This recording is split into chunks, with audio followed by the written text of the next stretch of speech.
साथियों नमस्कार। स्वागत है आपका एक बार फिर से आपके अपने चैनल आर्यम स्टडी 24/7 में। तो साथियों आपको पता है स्थल मंडल के अंतर्गत हम लोग आज पढ़ेंगे ज्वालामुखी। ठीक है, तो ज्वालामुखी से संबंधित कुछ महत्वपूर्ण प्रश्नों की चर्चा इस वीडियो में करेंगे, तो सभी साथी वीडियो को अंत तक देखें। तो आज का हमारा टॉपिक है ज्वालामुखी। तो ज्वालामुखी में कितने महत्वपूर्ण प्रश्न दिए गए हैं वो सारे पढ़ेंगे। और आपको एक बात याद दिला दे रहा हूँ कि हम लोग पढ़ रहे हैं विश्व का भूगोल टॉपिक वाइज। ठीक है, जिसके क्रम में आज हमारा स्थल मंडल के अंतर्गत आता है ज्वालामुखी। ठीक है, उसकी बात करेंगे। तो चलिए शुरू करते हैं बिना देरी के पहले प्रश्न से। तो दिया गया है कि डाइक क्या है। तो डाइक है ज्वालामुखी निर्मित आंतरिक स्थलाकृति। ठीक है, ये क्या है? ज्वालामुखी निर्मित आंतरिक स्थल की आकृति है डाइक। ठीक है, अगला है काल्डेरा संबंधित है। तो जो काल्डेरा है वो संबंधित है ज्वालामुखी से।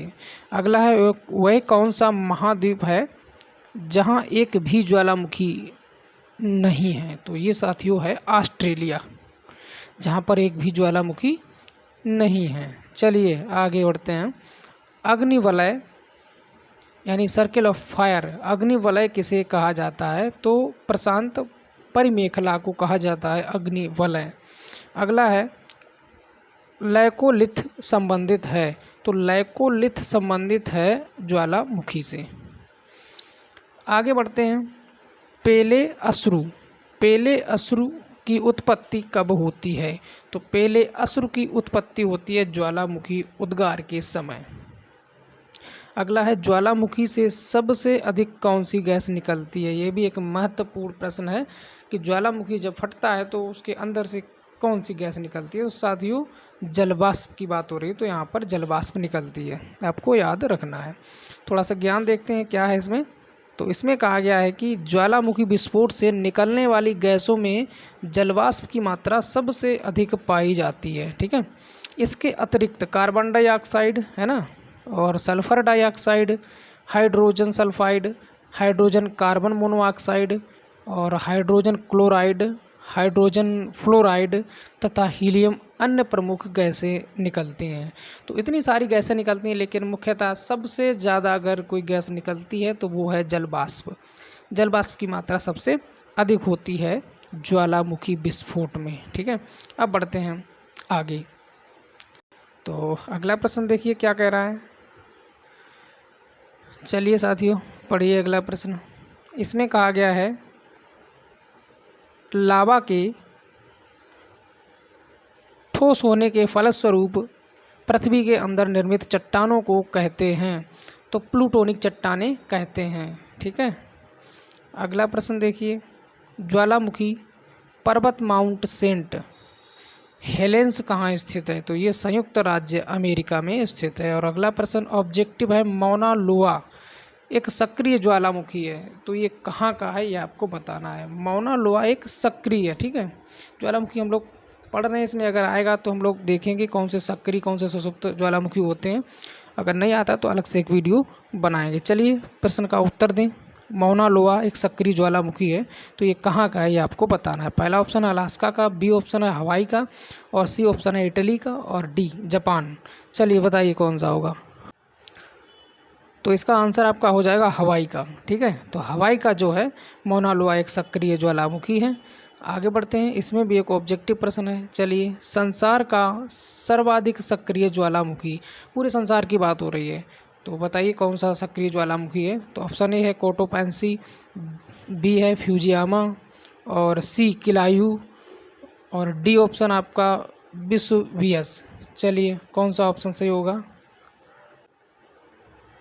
तो साथियों याद रखना इसका आंसर हो जाएगा ऑप्शन नंबर सी, यानी किलायू जो है संसार का सर्वाधिक सक्रिय ज्वालामुखी है। बढ़ते हैं आगे इसी के साथ। तो इसमें कहा गया है ज्वालामुखी में जलवाष्प के अलावा मुख्य गैसें होती हैं। तो अभी हम लोगों ने पढ़ी भी हैं कौन कौन सी गैसें होती हैं। तो बहुत सारी गैसें होती हैं। तो मुख्यतः अगर ले ली जाए तो जलवाष्प तो सबसे अधिक मात्रा में पाई ही जाती है। इसके बाद आती है कार्बन डाइऑक्साइड, हाइड्रोजन और नाइट्रोजन। ये गैसें भी मुख्यतः पाई जाती हैं। इसके अलावा भी बहुत सारी गैसें पाई जाती हैं, जैसा कि ऊपर हम लोग पढ़ चुके हैं। तो चलिए अगला प्रश्न देखते हैं। विश्व के अधिकांश सक्रिय ज्वालामुखी पाए जाते हैं। तो विश्व के अधिकांश सक्रिय ज्वालामुखी जो है नवीन मोड़दार पर्वतीय क्षेत्रों में पाए जाते हैं। अगला प्रश्न है, प्रशांत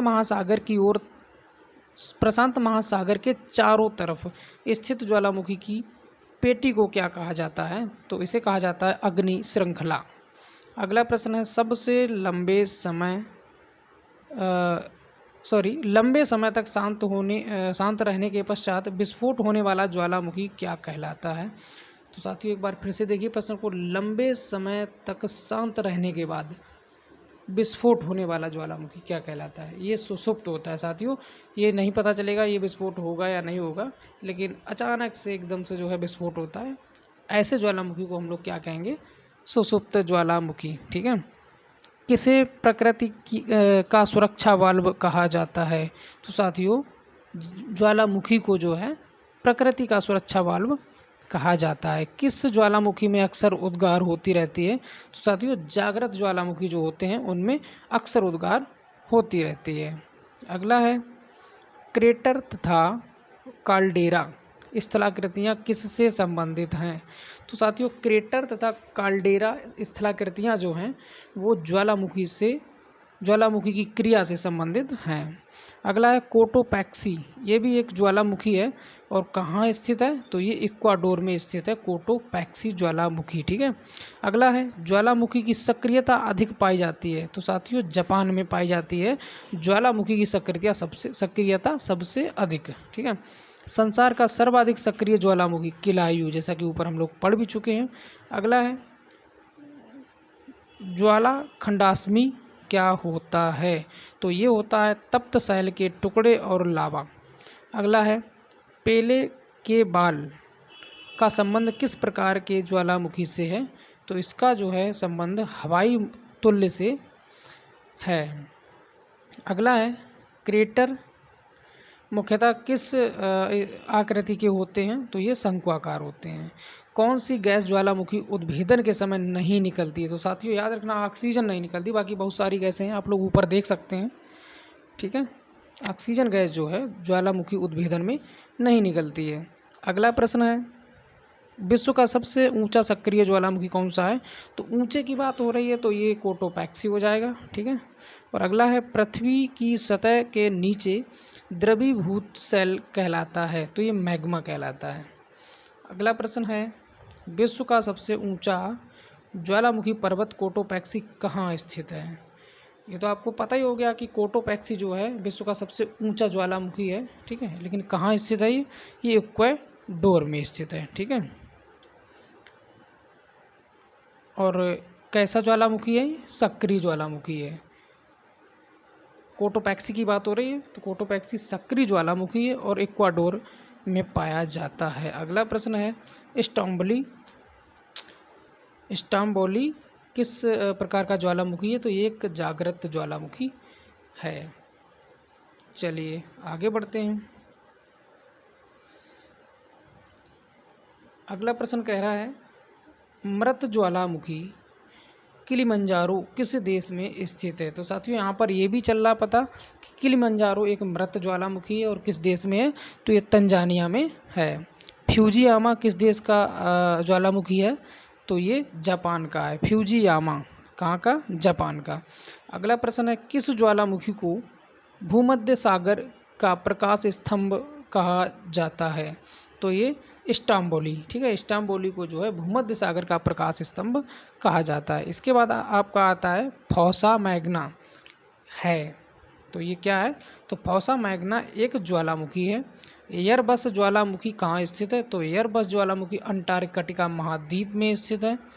अगला प्रश्न ले लेते हैं, माउंट एटना काफ़ी महत्वपूर्ण है। माउंट एटना ज्वालामुखी किस द्वीप पर स्थित है? तो साथियों माउंट एटना की बात की जा रही है तो ये सिसिली महाद्वीप पर जो है, सिसिली द्वीप पर जो है स्थित है। अगला प्रश्न है, विसुवियस ज्वालामुखी किस देश में स्थित है? तो विसुवियस इटली में स्थित है। इसके बाद आज की टॉपिक का और आज की वीडियो का अंतिम प्रश्न है, मौना लोआ उदाहरण है? तो ये प्रसुप्त ज्वालामुखी का उदाहरण है मौना लोआ। इसी के साथ ज्वालामुखी का टॉपिक अपना होता है समाप्त और आगे पढ़ेंगे हम लोग पर्वत एवं मैदान। तो पर्वत और मैदान पढ़ेंगे अगले वीडियो में। तो सभी साथी इस वीडियो को अंत तक जरूर देखें। अगर आपकी कोई क्वेरीज है तो कमेंट करें, और वीडियो पसंद आए तो लाइक करें। जो भी साथी चैनल पर नए हैं चैनल को सब्सक्राइब जरूर करें। तो चलिए कल फिर मिलते हैं अगले टॉपिक के साथ अगले वीडियो में। तब तक के लिए दीजिए इजाज़त। नमस्कार, जय हिंद, जय भारत।